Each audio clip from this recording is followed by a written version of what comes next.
Assalamualaikum warahmatullahi wabarakatuh. Bismillahirrahmanirrahim. Alhamdulillahirabbil alamin. Wassalatu wassalamu ala asyrafil anbiya'i wal mursalin. Sayyidina wa nabiyina wa habibina wa syafi'ina wa maulana Muhammadin sallallahu alaihi wasallam. Allazi ja'a bidinil Islam liukhrijana minadh dhulumati ilan nur wa ila siratal mustaqim. Alam nasyrah laka sadrak wa wada'na anka wizrak allazi anqadha dhahrak wa rafa'na laka dzikrak. Fa inna ma'al 'usri yusra, inna ma'al 'usri yusra, fa idza faragta fansab wa ila rabbika farghab. Rabbi shrah li sadri wa yassir li amri wahlul 'uqdatam min lisani yafqahu qawli wa la haula wa la quwwata illa billahil 'aliyyil 'azim. Bersyukur kita kepada Allah Subhanahu wa taala yang telah menciptakan kita, memberikan nikmat kita sehingga kita dikaruniakannya umur sampai saat ini. Salawat dan salam selalu terhatur juga ke hariban junjungan kita Nabi besar Muhammad sallallahu alaihi wasallam. Dari beliaulah kita akhirnya mengenal iman, Islam dan ihsan. Alhamdulillahirabbil alamin.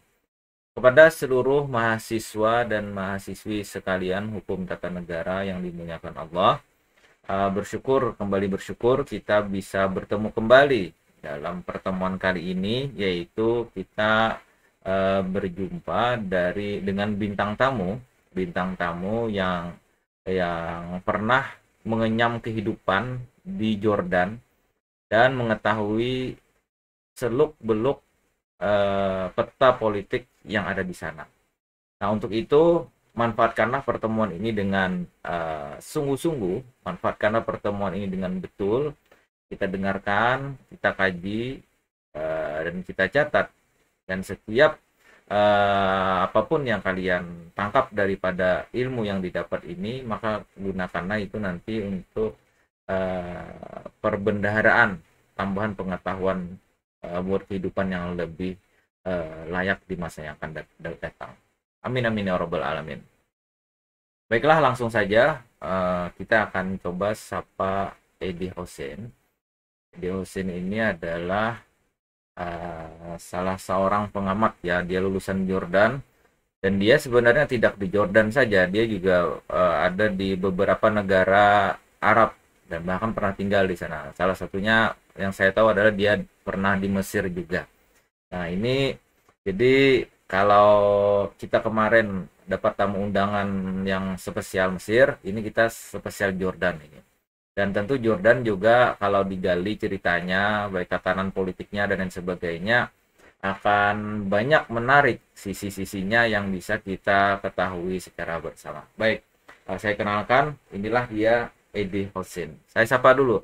Assalamualaikum warahmatullahi wabarakatuh, Bung Edi. Waalaikumsalam warahmatullahi wabarakatuh. Ustaz Nuril, apa kabar, Ustaz? Alhamdulillah baik kabarnya, alhamdulillah. Gimana keadaannya sekarang, masih berpuasa ya? Alhamdulillah, masih berpuasa. Iya, kalau di Jordan biasanya puasanya berapa jam di sana Pak Edi? Kalau di Jordan biasanya lebih lama 2 jam dibanding Indonesia. Oh, lebih Jadi kan lama. di sini bukanya di Indonesia jam 6 sore, Mm-mm. kalau di Jordania jam 8 malam baru buka. Oke, tapi kalau nggak salah di sana ada musim salju ya Pak Edi? Ada baru bulan-bulan kemarin itu masih salju, sekarang untuk memasuki summer summer Hmm, season atau oke. yang disebut musim panas. Jadi kalau bulan puasa bisa ya musim salju di sana ya? Enggak, sekarang justru bulan puasa itu masuknya dia ke apa namanya udah mau masuk ke musim panas, Hmm, pergantian. ya Jadi oke oke antara oke. dingin dan kadang panas juga. Jadi Jordan ini kalau kita lihat di ini ya di televisi ada salju, itu saljunya sama nggak yang kayak yang di Eropa, di Amerika itu sama ya? Sama, Sama. Oh, saljunya tidak jauh beda itu. nah, kita Indonesia yang nggak pernah menyentuh salju ini kadang membayangkan ya dan penasaran gimana rasanya ketika tangan kita menyentuh salju. Yang kita tahu kita cuma bisa menyentuh salju yang ada di kulkas saja ya. Beda ya? Waduh, beda. Tapi di sana airnya juga kadang kayak es. Jadi Oh, kalau udah airnya. musim dingin itu beku lah airnya.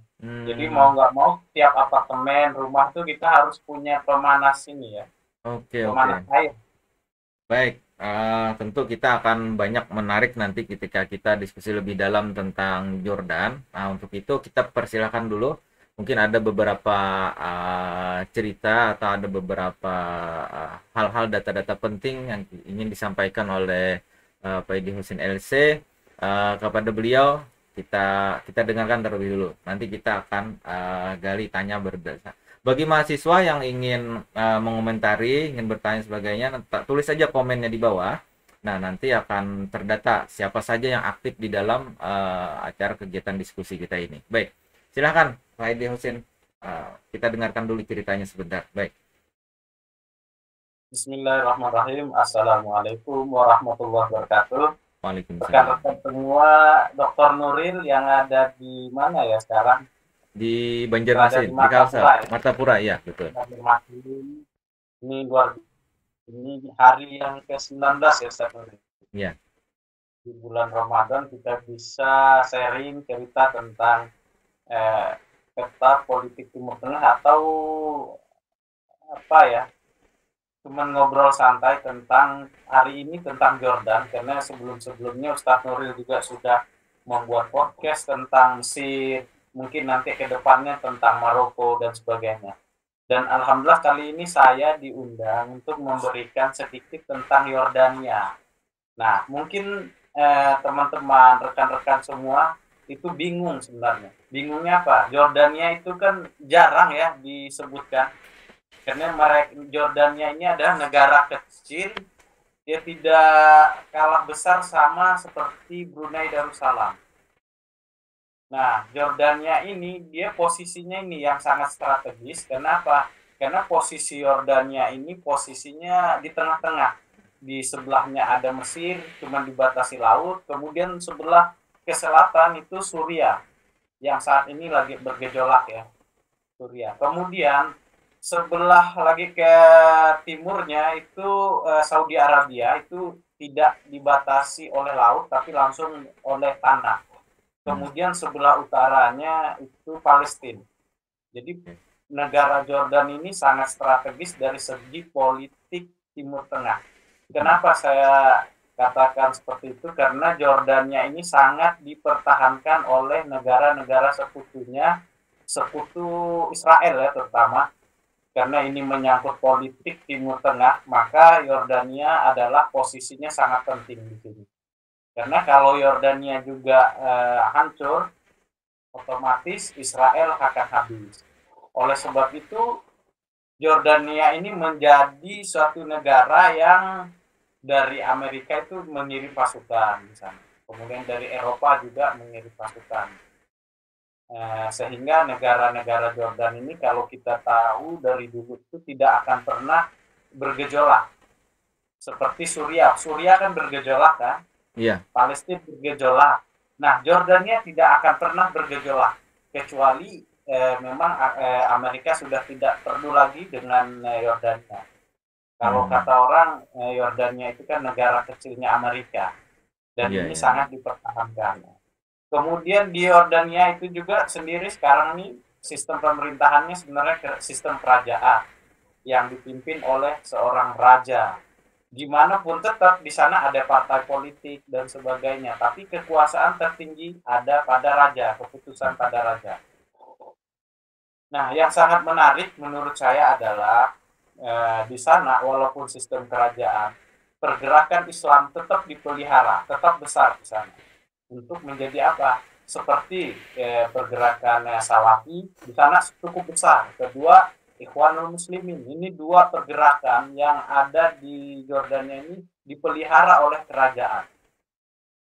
Dan ini menjadi suatu apa ya namanya?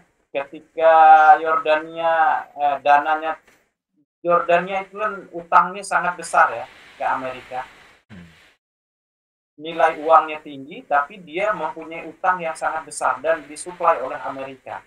Selain Israel, kalau nggak salah saya, Israel juga besar utangnya dan salah satunya Yordania juga besar. Nah, untuk apa? Ketika Amerika itu lambat mengucurkan dana, maka Raja Jordan biasanya buat sejenis inilah apa namanya, bahwasannya Ikhwan atau Salafi ingin menggerogoti kerajaan dan sebagainya. Dan ini menjadi politik di sana, apa strategi politik kerajaan untuk mencairkan bantuan untuk Yordania.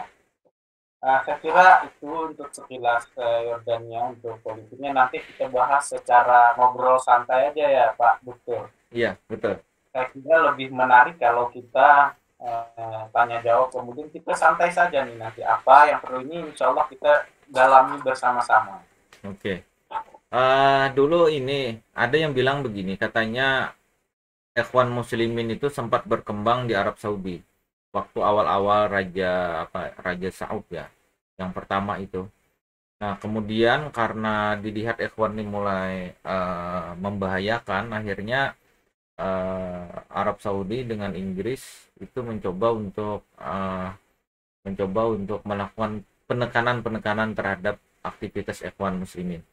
Nah, akhirnya Ikhwan ini pindahnya ke Jordan salah satunya. Karena di Jordan mereka merasa lebih nyaman di sana. Ya, bisa jadi ya, sekarang ini di Jordan itu Ikhwan Muslimin itu lebih banyak daripada di Mesir kayaknya ya. Ada nggak seperti itu, analisa itu betul nggak kira-kira Pak Idi? Atau itu hanya tulisan saja? Artinya susah juga ditemukan Ikhwan Muslimin di sana.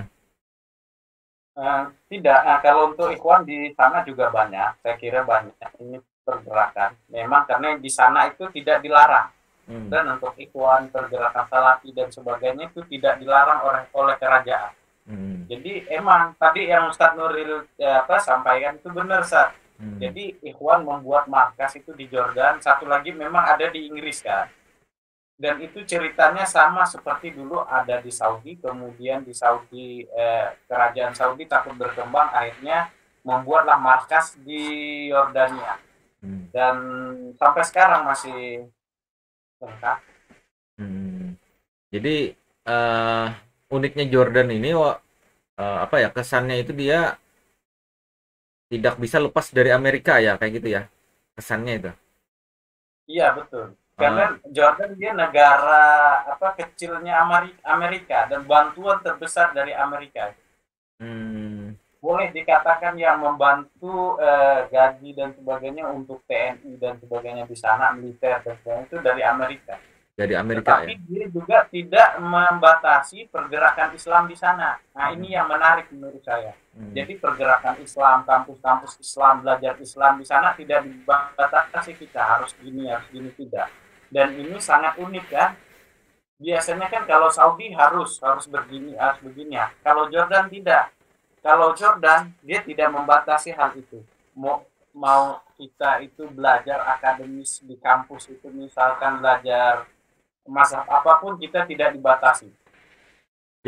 Jadi kalau apa di sana itu kondisi masyarakatnya itu sangat taat kepada pemerintah nggak di sana itu?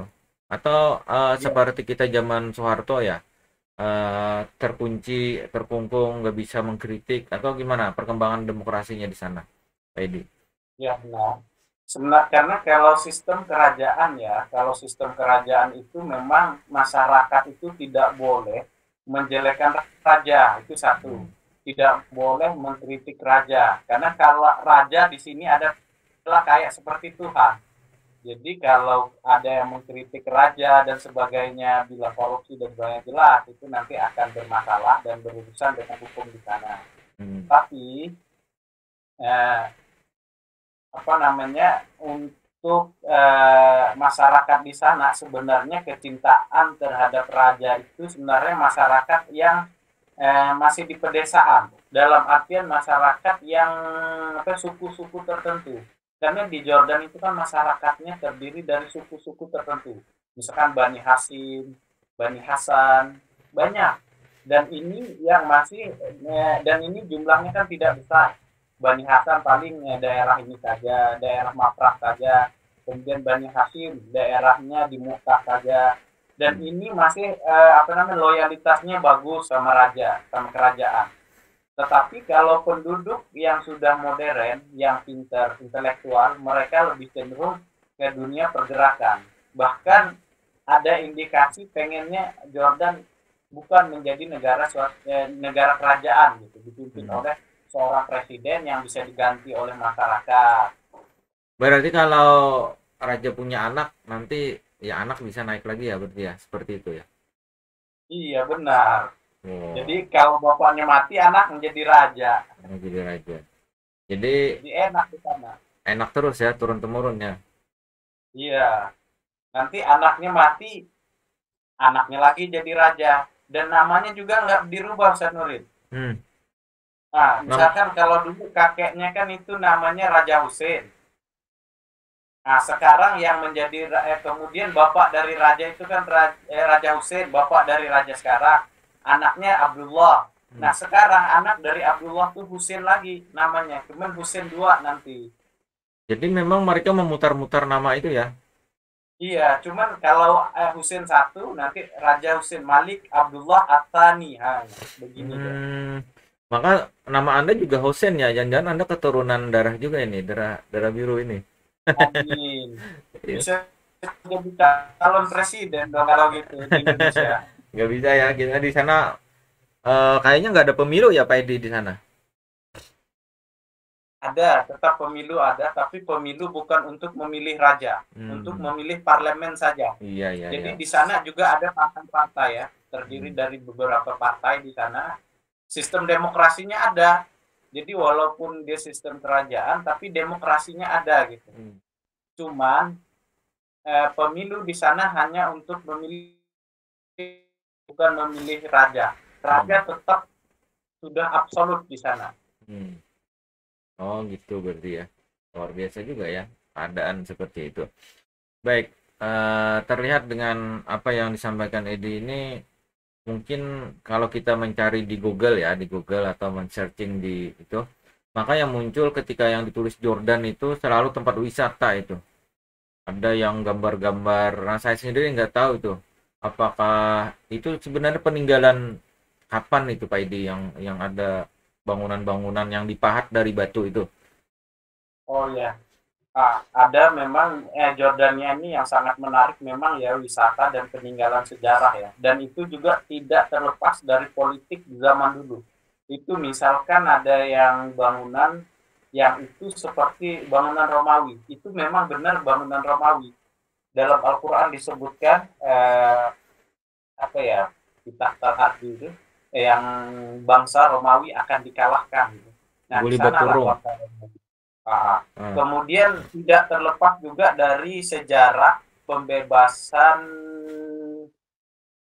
perang salib Ustaz Nuril. Kalau cerita tentang ini, karena Jordan ini menjadi perlintasan untuk waktu itu ke ini, ke apa namanya, ke Palestina, eh, Israel.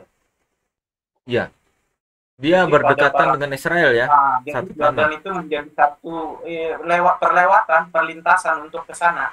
Hmm. Makanya jarak dari apa namanya dari Jordania ke Palestina itu cuma 1 jam saja, Ustaz Nuri. Hmm. Nah, Oke. kasus pembebasan dulu, pembebasan Al-Aqsa itu harus melewati Jordan dulu ke Turki, nanti dia baru ke Eropa. Jadi Jordan ini menariknya itu adalah peninggalan sejarahnya, itu ada peninggalan sejarah yang memang itu ada sejarahnya gitu. Misalkan peninggalan Romawi kan. Kedua, selain peninggalan sejarah Romawi, kemudian ada sejarah-sejarah misalkan kayak seperti eh, Petra. Petra itu kan peninggalan, katanya itu dulu pusat ekonomi yang dilintasi oleh dari Cina dan sebagainya gitu. Hmm. Karena kalau dilihat Petra itu sangat menarik, itu suatu apa namanya gua yang diukir dan seninya sudah tinggi nilainya. Nanti teman-teman boleh dicek di YouTube ya, Petra Yordania. Nah itu mungkin kita akan takjub, apalagi kalau sampai ke sana Ustaz Nurul melihatnya. Itu It- 1 hari nggak bisa kita kelilingi, perlu 2 hari 3 hari. Batunya Di itu sana itu kuat ya, batunya kuat sekali itu ya. iya, dan warnanya merah Ustaz Nuril. Dan itu kayak mengeluarkan cahaya. Di sana ada makam Nabi Harun. Hmm. Nabi Wah, Harun. Jadi cerita Nabi Musa, iya, ketika berkunjung ke Jordan yang dia memukulkan tongkatnya, Fanfajiru, Fampajarat Fanfajiru, Fampajarat minus nata asyar ta'ina.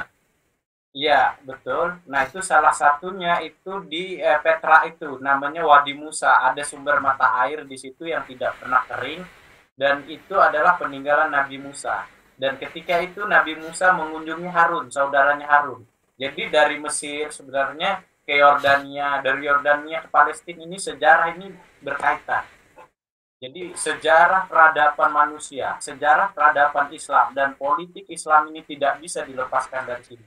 Makanya Timur Tengah ini sangat menarik. Nanti saya kira Sanuril kita lebih menarik lagi itu kenapa sih Palestina? Ini kan Jordan ini kan sebenarnya dekat sama Palestina ya, satu tanah. Iya. Dan dia Jordan berarti masuk dong, dia diberkahi, tanah yang diberkahi. Oh gitu. Oke. Dan dia dan Palestina menjadi rebutan dunia. Ini yang menarik. Kenapa? Kenapa? Wah, Kenapa? mungkin bisa Karena nurut bisa mungkin jawab. tempat geografisnya strategis ya sebenarnya sana ya. Strategis itu maksudnya ya bisa di ini aja. Jadi masukan orang kalau mau nyerang itu kan lewat Jordan juga satu tanah. Makanya Amerika harus menaklukkan Jordan kayaknya. Biar kalau Jordan membelot kan bahaya juga tuh. Bisa juga Ustaz Nurin. Mungkin bisa jadi itu salah satu alasan yang sangat menarik. Tapi Umar bin Khattab itu pernah mengatakan barang siapa yang menguasai Palestina, dia akan menguasai dunia. Ini ada tiga. Jadi kalau kepercayaan secara agama di sana itu kan ada ada kan disebut ardun apa namanya tanah perjanjian. Ini Ardol mau out. pokoknya dia menjadi tanah perjanjian di sana yang ada tiga agama yang menjadi perebutan di sana. Dan kepercayaan orang Yahudi di sana itu ada kuil Sulaiman. Yang katanya kerajaan kuil Sulaiman ini ada di bawah Masjidil Aqsa. Itu menurut Yahudi ya, agama Yahudi. Kemudian menurut Nasrani, orang Kristen. Di sana orang Kristen itu adalah ada kelahiran Nabi Isa. Dan di sana ada patung Nabi Isa dan Isa diangkat dibaptis itu kan di sana, diangkat ke apa namanya? Yang menurut mereka diangkat ke langit dan menjadi kepercayaan orang Kristen bahwasanya di sana adalah tanah suci buat orang Kristen. Yang ketiga adalah Islam. Kenapa Islam di sana? Islam ini di sana jelas ada Masjid Al-Aqsa, masjid yang tempat Isra Mi'raj Nabi Muhammad SAW ketika naik ke langit. Dan orang-orang Islam sangat mempercayai itu dan memang menurut kita juga iya. Dan ini yang sangat ini sangat apa menurut saya ada alasan kenapa Palestina ini menjadi tanah rebutan. Itu sangat subur juga kalau dilihat lain. Kalau kita pernah ke Palestina itu luar biasa suburnya itu. Zaitun dan sebagainya. Karena masalahnya sekarang adalah di sana itu konflik, perang dan sebagainya sehingga itu tidak bisa diakses keluar. Cuma bisa diakses di dalam saja. Seumpamanya kalau itu tidak perang dan sebagainya, mungkin Palestina itu bisa menjadi suatu potensi negara yang makmur. Seperti negara Yaman dulu. Negara Yaman apa namanya Pak? Pak Nuri dulu. Apanya? Di Yaman itu dulu penduduknya itu megah, kemudian sejahtera dan sebagainya. Itu negeri Sabah ya. Terus ketika penduduknya tidak mau beriman dan sebagainya, Allah hancurkan negara itu yang tadinya sejahtera dan nyaman dan sebagainya menjadi negara yang tidak enak gitu setelah itu. Jadi Jordan ini kalau nggak salah termasuk dulu mungkin bukan Jordan namanya ya mungkin dulu. Iya betul bukan Jordan. Jadi pecahan juga. Dulu sebenarnya ada 4 negara Pak Nuril. 4 negara ini satu namanya Arab Kubro. Arab Kubro ini terdiri dari Palestina, Yordania, sama Suriah dan Lebanon. Itu Arab Kubro namanya. Itu namanya Arab Kubro dan dulu berpusat di mana? Di Damaskus. Damaskus ini di Suriah. Kemudian pada tahun kalau nggak salah tahun 1964 itu Inggris memecah ini negara menjadi 4 negara. Suriah menjadi sendiri, Lebanon sendiri, kemudian itu asal muasalnya setelah orang Yahudi, Sanuril, sejarah kaum Yahudi. Jadi awalnya kan ketika Yahudi yang dihabisin di Jerman. Nah, ketika Yahudi dihabisin di Jerman ini kan orang Eropa tidak mau menerima Yahudi kan? Iya. Nah, takut yang oleh Nazi ya kalau tidak salah saya. Mungkin nanti bisa dicek. Ya, kemudian orang Eropa tidak mau menerima kaum Yahudi di Eropa, akhirnya Inggris mengirim orang Yahudi ini ke Palestina. Awalnya sangat kecil di Palestina komunitasnya, tetapi pada akhirnya mereka menguasai dan sampai menjadi kayak seperti saat ini menjadi Palestina, menjadi Israel. Bahkan orang-orang orang Palestina yang di sana terusir. Dan Iya ya. negara apa namanya negara Syam ini, empat negara ini nggak terpisahkan dari Palestina, Suriah, dan Lebanon. Menurut kamu, Edi, masyarakat itu Jordan itu ingin nggak membebaskan Palestina juga? Ada nggak kekuatan yang apa ya? Seperti Indonesia ini kan sangat semangat sekali. Di sana begitu juga nggak untuk Garizah apa ininya semangat? Kalau kalau lihat semangat sih sebenarnya, kalau mungkin ini cerita masalah ini ya. Kalau dari cerita semangat, ya orang Indonesia lebih semangat Jadi kita lebih mengumpulkan uang, lebih orang Indonesia ya mengumpulkan malah ya uang. dari orang situ. Ya, gitu saya lihat. Soalnya di saat waktu saya di sana, misalkan ketika saya kuliah, di saat apa namanya orang-orang Palestina itu perang, misalkan ini diserang nih kan kadang-kadang kan diserang tuh. Nah, orang-orang Jordania itu biasa aja, kayak nggak ada responnya. Padahal mereka berdampingan kayak kita dengan Malaysia Berdampingan. gitu ya. Iya, makanya apa namanya mungkin ya kita ngelihat psikologi juga ya. Mereka kan ibaratnya Jordania itu negaranya dia takut lah ibaratnya nanti takut ini. Kemudian sebenarnya perlu dibahas ya untuk negara kayak Yordania, walaupun mereka negara Arab dan orang Arab, tapi sebenarnya cerita masalah loyalitas terhadap agama sebenarnya tidak seperti yang kita bayangkan, Ustaz Nuril. Hmm. Kadang kita orang Indonesia yang bukan Arab ini lebih kuat sebenarnya. Kayak Iya kan? kita Malaysia ya dan banyak negara ini ya yang bukan Indonesia, yang bukan orang Arab justru lebih sayang dan Arabnya ya. Betul. Iya.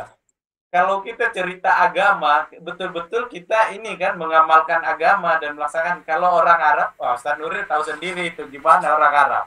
Kalau udah cerita agama, katanya mereka lebih pandai. Tetapi dari cerita apa mempraktekannya, mungkin mereka nggak bisa. Jadi di masyarakat memang berbeda. Kalau di Indonesia itu kelebihan Indonesia mungkin ya. Indonesia ini berani mati ya, nggak tahu peduli ya gimana caranya, pokoknya kalau demi agama udah, walaupun tidak sholat tapi kalau udah agamanya dicoreng berani mati kan, itu Indonesia itu. Iya benar, itu Indonesia hebatnya Indonesia. Hmm. Jadi kita potensinya sebenarnya bagus nih Indonesia. Mau menjadi Kita nggak, suatu negara, negara Muslim yang besar, jadi ya nggak insya Allah peduli. maju lah. Jadi kayaknya itu nggak peduli masalah nyawa, masalah harta, kalau udah urusan agama ya. Itu preman-preman juga turun Indonesia. Ustaz Nuril sendiri dulu kan waktu di Mesir itu eh, pernah nggak mendengar negara Jordan gitu atau kepikir untuk ke sana gitu Waktu waktu di Mesir? sempat sih, sempat mau mau ya mau jalan-jalan lah, mau lihat lah bagaimana itu di Jordan. Apalagi dengar kan ada beberapa teman-teman tuh pada pindah ke sana. Wah, kata saya inginnya itu ketika mereka mengirim foto-foto pakai salju itu loh. Itu kan Hmm, nggak bisa dirasakan di tempat lain gitu. Tapi bukan cuma itu, ya, menurut saya ekonomi juga untuk pendidikan, pembelajaran ekonomi Jordan kayaknya sangat tinggi sekali, khususnya ekonomi syariah ya. Kalau nggak salah ya, Dr. ya. Syafi Antonio itu lulusan Jordan ya, betul nggak Iya Freddy? betul. Iya, itu salah satu segi yang menarik menurut saya untuk Jordan untuk satu pendidikan, pendidikan dia menempatkan pendidikan itu sangat nomor atas. Kenapa? Pendidikan di Jordan itu tersistem. Kedua, dia sistemnya sama dengan sistem Inggris, Pak Nuril. Hmm. Jadi kampus-kampus itu mendapatkan apa namanya yang mengelola kampusnya masing-masing sendiri. Jadi kampus ini antar kampus saling saingan. Hmm. untuk kuliah kedokteran semuanya dan sebagainya. Ini yang sangat menurut saya ini walaupun sistem kerajaan dan dikekang masyarakat, tapi pendidikan itu maju dan sistemnya sangat baik. Nah, itu yang pertama. Kedua, untuk kuliah-kuliah seperti syariah, seperti ekonomi Islam, perbankan syariah, fikih, tafsir, itu tidak dibatasi dan tidak diganggu gugat, Ustaz Nurin.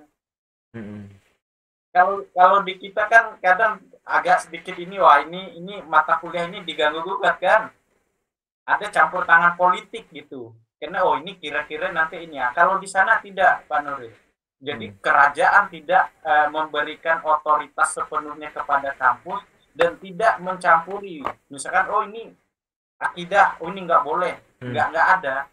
Jadi di sana sangat ini saya kira sangat menarik dari segi demokrasi. Iya, iya, iya. Bagus gitu loh. Jadi pendidikan pun ya kayaknya dosen-dosen di situ, terus mahasiswanya juga dibebaskan ya untuk berpikir secara demokratis gitu. Enggak. Iya benar. Menarik juga ya. Bahkan dosennya, bahkan Sanuril itu bermacam-macam aliran, bahkan pergerakan. Orang pergerakan juga ada gitu. Mereka tidak masalah. Jadi Tidak salafi masalah ada di kemudian sana. dengan ibaratnya kalau kita ya selagi dia tidak menjelekkan raja saja. Jadi kalau dia bercerita tentang hal-hal yang ini, jadi kita itu menerima ilmu apa itu benar gitu. Kalau kehidupan masyarakatnya gimana di sana? Kehidupan masyarakat, maksudnya makmur seperti kita ya Indonesia ini atau lebih? Untuk Jordan karena dia negara kecil lebih makmur dibanding Indonesia. Untuk di ibu kota sendiri, di ibu kota Amman itu lebih banyak mayoritasnya aslinya Palestina. Orang Palestina. Kemudian orang Palestina ini yang memegang ekonomi di sana. Jadi kalau penduduk asli Jordan sendiri itu lebih banyak ke PNS, pegawai negeri sipil, menjadi militer, menjadi buruh dan sebagainya. Tetapi memegang perekonomian di Jordan itu rata-rata orang Palestina.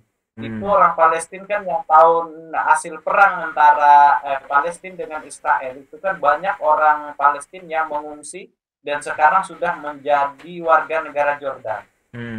Dan mereka lah yang memegang ekonominya di ibu kota. Sedangkan untuk militer dan sebagainya itu penduduk asli sana. Dikit Pak Nuril penduduknya. Gimana? Penduduknya sedikit sama seperti Jakarta. Berarti penduduk enggak itu sama. Jadi kalau luasnya kayaknya luasan Kalimantan ya kalau lihat geografi. Iya betul. Oh. Iya. Dia itu seluas hampir mirip Jakarta Pak Nuril. Tapi kotanya ini kan jadi ada pohon-pohon. Tadi bandingkan dengan Kalimantan susah jauh. Kalimantan katanya sebanding Malaysia. Ngeri ya. Kalimantan ini makmur sekali seharusnya. Banyak sekali tanah, tanaman, tambangan lengkap ini. Tapi kita masih dalam proses belajar untuk bangkit. Nah, gitu. Baik, menarik ya. Kita sudah menarik baru-baru ini ada isu ini Pak Nuri. Untuk segi politiknya menarik adalah bergejolaknya antara kalau di kerajaan itu kan mungkin hal yang biasa ya, bergejolaknya keluarga kerajaan untuk berkuasa ya. Sama kayak Saudi Arabia. Nah, Jordan baru-baru ini juga sama. Akhirnya beberapa paman dari kerajaan itu kan ditangkapin. Tapi pada akhirnya dilepas lagi. Karena itu adalah suatu di negara sistem yang kerajaan dipimpin oleh raja itu kekuasaan itu antara anak dari saudara-saudara raja itu hal yang wajar. Cuman di Jordan ini masih bisa dikendalikan oleh raja sekarang. Jadi sebelumnya ada isu ingin mendongkel ini raja yang sekarang, Raja Hussein. Tetapi begitu ketahuan langsung cepat karena di Jordan sendiri itu intelijennya sangat ketat Pak Nuril. Bahkan kalau kita belajar di sana itu kita mau nggak mau sebelum keluar izin tinggal kita itu harus berhadapan dulu dengan intelijen di sana, dipanggil kita. Ditanya kamu ikut gerakan apa dan sebagainya. Jadi kalau kita aman, keluar itu izin tinggal kita selama setahun. Kalau nggak Jadi aman, unik, kalau nggak aman dideportasi deh. ngeri sedap ya. Itu yang ngeri-ngeri sedap. Baik, kalau ini ada nggak apa ya, sejarah-sejarah kayak teroris, nggak di situ ada kayak kita ini kan dikit-dikit teroris, itu ada nggak juga bunyi-bunyi ini? Pernah ada Ustaz Nuril. Pernah ada waktu itu apa namanya penangkapan teroris, tapi dia nggak sampai kayak di kita meledakkan bom dan sebagainya. Nah, tetapi setelah dicek, itu yang dianggap teroris tadi itu sebenarnya bukan teroris yang kayak kita, teroris misalnya dari pergerakan misalnya. Tetapi itu dari apa namanya Murji'ah. Mungkin Ustaz tahu, Ustaz Nuril tahu ya Murji'ah ya, yang Hmm. ibaratnya menganggap kelompok orang lain kalau tidak mengikuti dia itu adalah kafir gitu. Hmm. Takfiri itu takfiri. Bukan takfiri, apa namanya? Yang ini pecahan, aduh apa namanya? Pecahan Murji. Pokoknya dia kalau tidak mengikuti Khaw- kepemimpinan dia Khawarij, Khawarij bukan ya? Khawarij, ya. Oke. Nah, di Jordan juga ini berkembang Khawarij ada dan mereka itu menghalalkan segala cara dan berani gitu untuk membunuh. Nah, terorisnya yang sebelumnya itu terjadi di Jordan itu dari golongan Khawarij ini. Jadi Ini bukan seperti teroris yang di kita. jadi yang Khawarij ini yang ini ya, menyerang kepada kerajaan ya berarti ya mereka. Tidak. Dia menyerang siapa saja Pak Nuril. Dia kerajaan juga diserang, kemudian masyarakat yang dia anggap enggak ini pun dia juga menyerang apa masyarakat sipil gitu. Penyebabnya Karena apa, Pak? dianggap kenapa? Penyebabnya kenapa mereka suka menyerang-nyerang? Itu tadi dianggap bukan dari golongan mereka dan seperti apa kalau di kita pencucian otak kan dia. Jadi masyarakat yang apa direkrutnya itu kemudian menerima apa adanya dan dianggap misalkan ini bukan dari golongan kita ini kalau membunuhnya halal gitu. Nah, ini tidak benar sebenarnya. Tapi kenapa Nah, mereka itu yang, nggak membunuh Israel aja, yang dibunuh justru orang Islam? Kenapa? Kan dekat ke nah Jordan tuh, mendingan seberang aja tuh langsung tuh kalau daripada bunuh. Oh, sama juga targetnya membunuh, kenapa jadi bukan orang Yahudi yang mereka bunuh ya? ini mungkin saya juga tidak tahu ya Pak Nuril. Mungkin ada kayak politik kali ya. Iya. Sama halnya ini, kalau kita pelajari tentang ini Pak Nuril, apa namanya Iran, eh, Ayatullah Khomeini, kenapa mereka tidak memerintahkan hancurin saja kan? Hmm. Kan mereka Muslim juga kan? Hmm. Malah yang diarahkan kemana tuh Iran? Ngelawannya Kuwait kan? Ngelawannya Irak. Kenapa gitu? Jadi pertanyaan. Nah, Iya. seolah-olah di sini ada settingan politik yang memang ini bukan apa namanya settingan ini, tapi memang saya kira di mana-mana ya politik kayak gini, karena politik dalam negeri pasti ada campur tangan luar. Sama kayak ini ISIS kan. ISIS tuh juga yang diserang orang-orang dalam, orang keluarga, orang Islam. Karena mendingan kalau daripada nyerang kan kayak di Irak itu di Syria, mendingan yang diserang Israel kan jelas-jelas itu. Tapi nggak ada terdengar di berita ISIS menyerang Israel, nggak ada kan. Jadi yang Iya, teroris bukan. itu Islam aja akhirnya. Itulah. Karena ini Pak Nuril, kalau kita bercerita politik Timur Tengah kan ini sebenarnya apa namanya perdagangan senjata ya. Jadi Hmm. ketika terjadi konflik di Dimas atau di Suriah itu kan artinya yang diuntungkan siapa? Ini kan sebenarnya berkaitan dengan bisnis senjata lagi kan. Hmm. Yaman, contohnya Yaman, perdagangan senjata. Yaman beli senjata kemana? Yang diuntungkan siapa kan? Hmm. Nah akhirnya sebenarnya kalau lari-larinya setelah hancur suatu negara akibat dari perang dan sebagainya ini adalah konflik ini akibatnya ada bisnis persenjataan Jadi negara-negara besar. jadi kayak dipelihara kayak Mungkin gitu ya, konflik gitu ya. Konflik itu dijadikan iya, salah satu cara untuk mendatangkan uang. iya. Contoh di Suriah tuh Pak Nuril, apa namanya kan dibenturkan antara Sunni sama Syiah. Padahal Syiah itu kecil di sana, Hmm. sampai hancur negaranya sekarang. Nah, Hmm. akhirnya yang diuntungkan negara yang dibeli senjatanya. Hmm. Nah, itu yang kita khawatirkan ya, yang kayak kita ini juga kadang-kadang masyarakat kita mudah terprovokasi juga. Jadi yang diuntungkan justru yang terjadi peperangan. Iya Jadi benar. orang ada Aduh, yang negara. mensuplai senjata dan seterusnya. Itulah aneh. Jadi teroris ini kadang label-label yang hanya untuk agama tertentu, kesannya itu seperti itu. Iya betul. Dan memang teroris itu sebenarnya tidak ada Pak Nuril, itu dibuat-buat dan itu nanti apa ya, aduh di apa namanya menjadi suatu suatu inilah menjadi suatu apa namanya agenda yang terselubung gitu. Hmm. Oke ya. Nah kalau Jordan sendiri insya Allah aman dari segi teroris tidak ada dan sebagainya sampai sekarang pun aman. Kalau makanya sampai sekarang kalau untuk sekolah untuk kuliah ke Yordania itu tetap aman Pak Nuril. Bahkan untuk Yordania sekarang di masa-masa COVID pun mahasiswa sudah boleh berangkat untuk kuliah ke sana. Berarti di sana lebih aman ya, terkendali ya COVID nih. Aman untuk COVID dia karena negara kecil dan sangat ketat itu mudah diawasi sampai sekarang aman. Yang penting mengikuti peraturan saja. Hmm. Oke, oke, oke, oke. Menarik ini. Ada banyak hal tadi yang kita dengarkan ya. Pada mahasiswa sekalian, boleh di sana menulis komentar-komentarnya di bawah. Nanti kita lihat ya. Dan boleh disimpan komentarnya, didokumentasikan nanti untuk menambah poin-poin dari kalian. Baik, Pak Edi, menarik ya, kita ini sebenarnya bicara negara Arab ini sama dengan bicara ras, kadang-kadang seperti itu. Ada ras Arab seakan kayak gitu.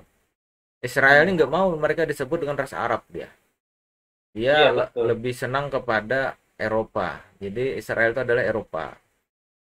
Iya Meskipun betul. kalau mereka mengaku adalah keturunan dari Musa atau dari itu Bani Israel, seharusnya mereka lebih ke Arab gitu loh, lebih ke Arab. Tapi mereka mengaku lebih mulia, lebih hebat daripada Arab.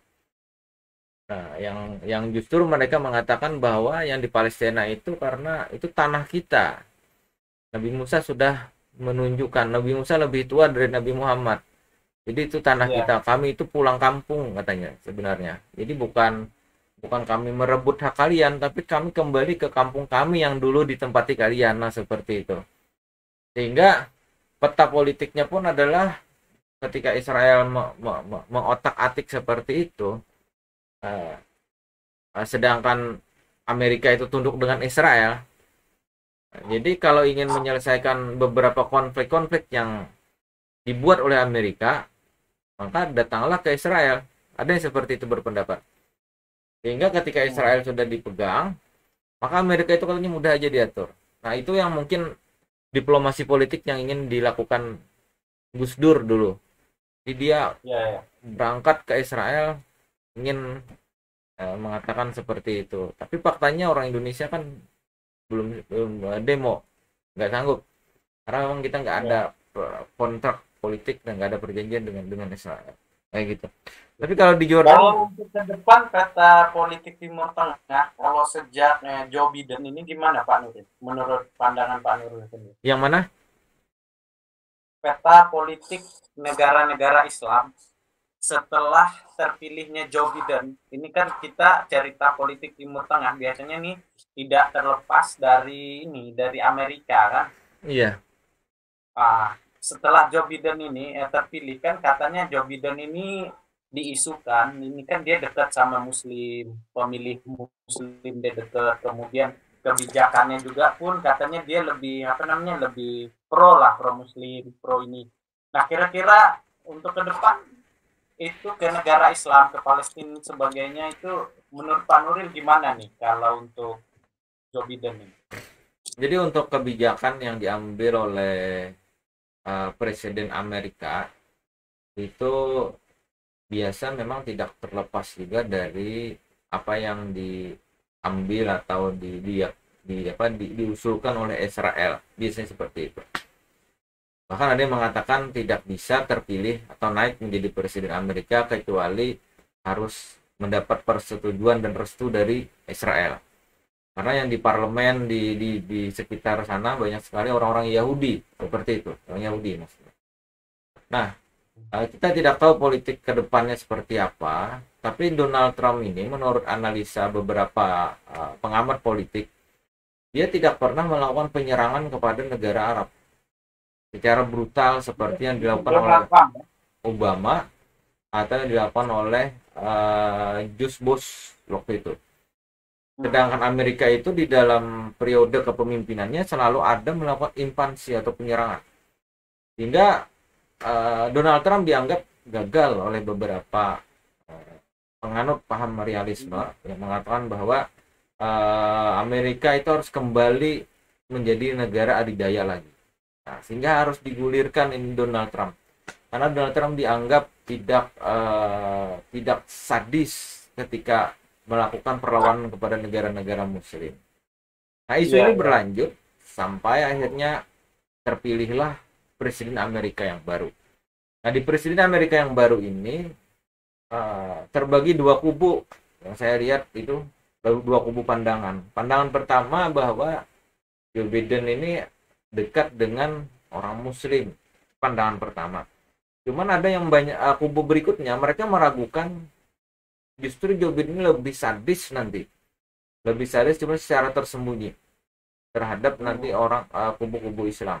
Nah, jadi di dalam peta politik dunia ini, Islamnya adalah menjadi bagian yang tidak bisa diremehkan kekuatannya. Jadi kekuatan Islam ini, ketika mereka telah bersatu seperti zaman kekhalifahan zaman dulu, atau seperti di zaman kerajaan yang Turki Utsmani misalnya zaman dulu, sehingga instruksi-instruksi itu terpusat menjadi satu tempat. Inilah yang ingin dipecah oleh beberapa negara barat karena mengalahkannya susah kalau ada instruksi itu.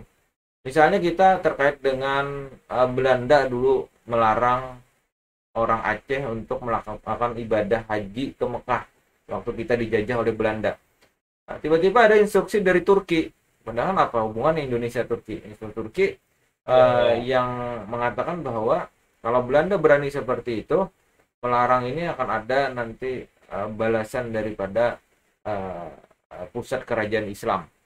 Mendengar begitu, langsung Ratu Belanda merespon dan minta maaf dan membuka izin lagi untuk orang Aceh berangkat haji. Nah, ini kan ketika Islam itu disatukan dengan darah atau dengan keyakinan ya maksudnya dengan keyakinan la ilaha illallah Muhammadur Rasulullah, ini yang telah ditakutkan sehingga harus dipecah di dalamnya. Arab itu dia fanatik, dibikin semakin fanatik kepada negaranya masing-masing. Kalau Arab itu mau menurunkan egonya saja, dia tidak ingin memaksakan diri untuk selalu menjadi raja. Nah, maka saya yakin Islam ini sangat mudah sekali ingin menaklukkan negara-negara yang menghancurkan Islam. Israel aja misalnya. Tentara Israel itu jumlahnya tidak banyak. Kalau dibandingkan dengan dua negara Arab saja bersatu, misalnya Mesir dengan Jordan bersatu, menyerang itu Israel, habis itu Israel. Tapi kan buktinya nggak pernah bersatu Arab. Saudi semuanya nggak ada yang bersatu terhadap perlawanan terhadap Israel. Malah sekarang kerjasama ya. Malah kerjasama, iya. Saudi Arabia sekarang sudah mulai dekat sama baru-baru ini anaknya Raja Salman, siapa? Muhammad, ya Raja Muhammad. Iya, Raja Muhammad yang calon Raja Saudi ini membuat satu pertemuan, dan ini menarik nih sebenarnya dibahas karena ini kerjasama antara Saudi dengan ini dan hubungan baik. Jadi karena katanya dulu pernah Arab Saudi itu menentang Israel kalau nggak salah waktu Raja King Faisal, dan dia memberikan statement.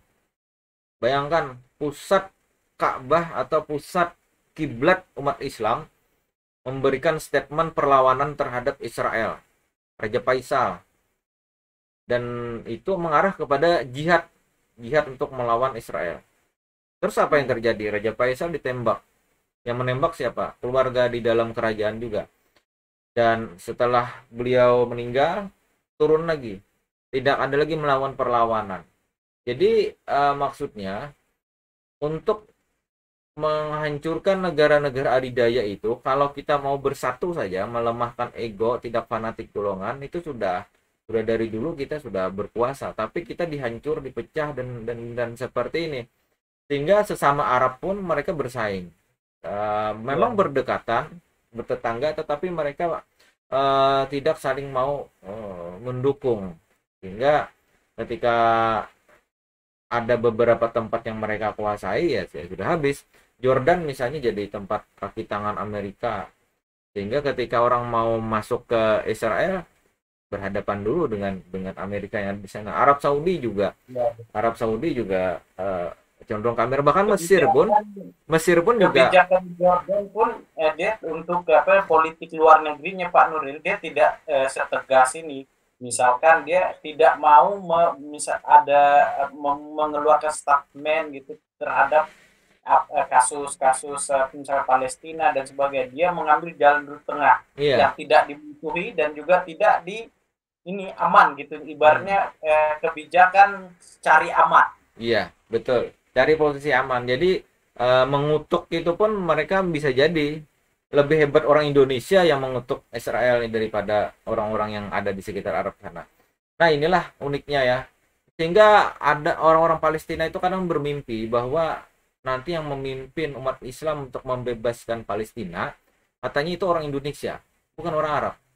Jadi yang maksudnya Oh itu gitu ya. adalah karena keimanan orang Indonesia ini katanya sangat tinggi sekali. Itu versi orang-orang Palestina. Makanya mereka tidak mau di bagaimanapun saja ketika disuruh untuk mengatakan kata-kata jorok terhadap Indonesia, mereka nggak mau. Mereka mau Itu dulu Salahuddin Al-Ayyubi juga sebenarnya bukan Arab kan ya, Pak Nuril ya? Saudara Al-Ayyubi itu dari Mesir, dari Oh, Mesir. dia Arab ya, Mesir ya? Hmm, dari Bukan Mesir. Parsi, bukan Parsi. Dari Kurang tahu ya saya sejarah pastinya.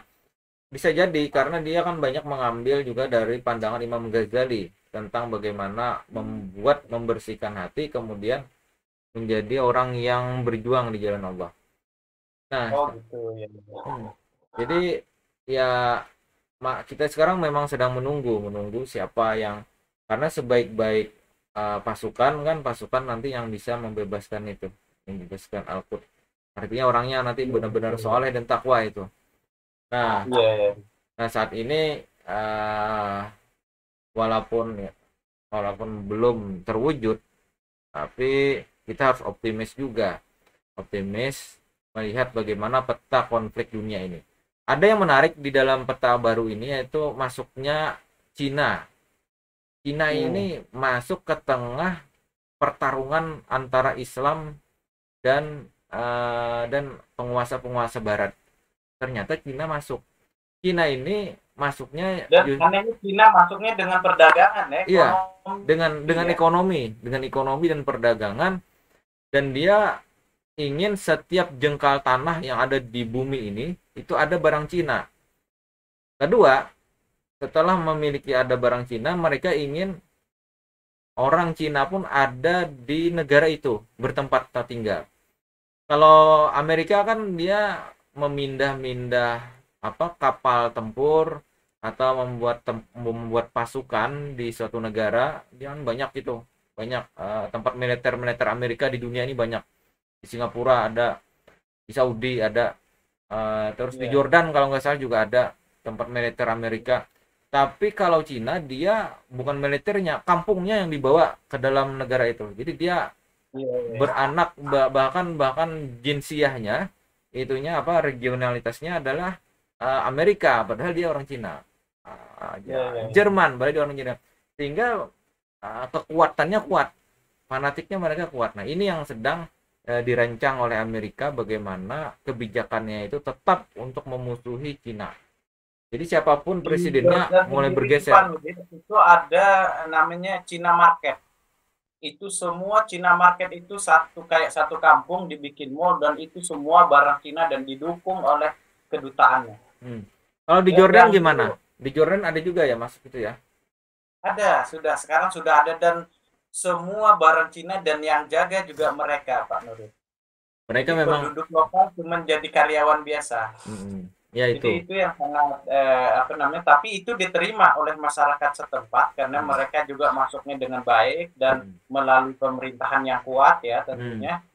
Kemudian dan mereka juga dengan masuknya lewat ekonomi dan perdagangan ini. Hmm. Karena itu apa masuknya mereka kan juga menguntungkan juga Hmm. sebenarnya dari segi ekonomi perdagangan gitu, Hmm. bukan merugikan. Hmm. Dan saya kira sah-sah saja. Hmm. Cuman memang masalahnya nih yang jadi masalah kita di seperti yang Dr. Nuril cerita adalah ini ada politik yang apa ingin menguasai dunia kan. Ya. Jadi semuanya ingin menjadi negara adidaya. Amerika sudah dianggap terlalu lama menjadi negara adidaya. Sehingga sekarang sudah mulai alih pindah ke Asia. Mata uang pun sudah mulai digalakkan nih mata uang Cina. Dan transaksi-transaksi itu mulai mengarah ke sana. Emas sudah dikuasai Cina. Jadi ketika Sekarang transaksi semuanya online Pak Nuril. hmm, jadi uang Semuanya online dan itu yang menguasai bank-banknya bukan bank lokal, bukan bank mandiri, bukan ini. Semua dari bank luar. jadi yang bisa mengalahkan Cina itu katanya hanya orang Amuntai. Orang Muntai. Orang Muntai itu ada di tempat kita Kalimantan Selatan. Nah, di sana ada di namanya Amuntai, nama kabupaten ya, Kabupaten Amuntai. Jadi ada dulu di sini cerita, kami tahu nggak kata orang Cina ya. Dulu kami itu miskin. Jadi orang Cina merintis karir di Kalimantan. Kami itu miskin katanya. Jadi kami itu apabila mau makan, itu telur itu kami potong menjadi 8 potongan. Kami potong menjadi 8 potong. Kami punya truk nyetir untuk mencari uang, tapi bila kami mau makan, itu telurnya cuma satu tapi dipotong menjadi 8. Karena ada anak juga yang dikasih telur. Jadi makannya cuma potongan kecil-kecil aja. Dan kami bertahan, sisanya nasi seperti itu. Jadi wajar kata mereka kami sukses seperti ini karena kami dulu sangat menderita sekali bertahan. Beda dengan kalian yang sekali makan itu nggak pernah ikannya kecuali besar-besar gitu loh.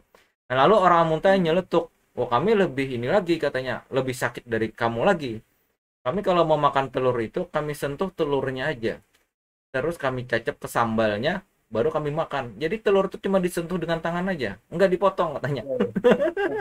Makanya lebih sukses katanya orang Mutai daripada orang Cina. No, ini perlu diteliti, ini lebih besar, betul nggak ininya.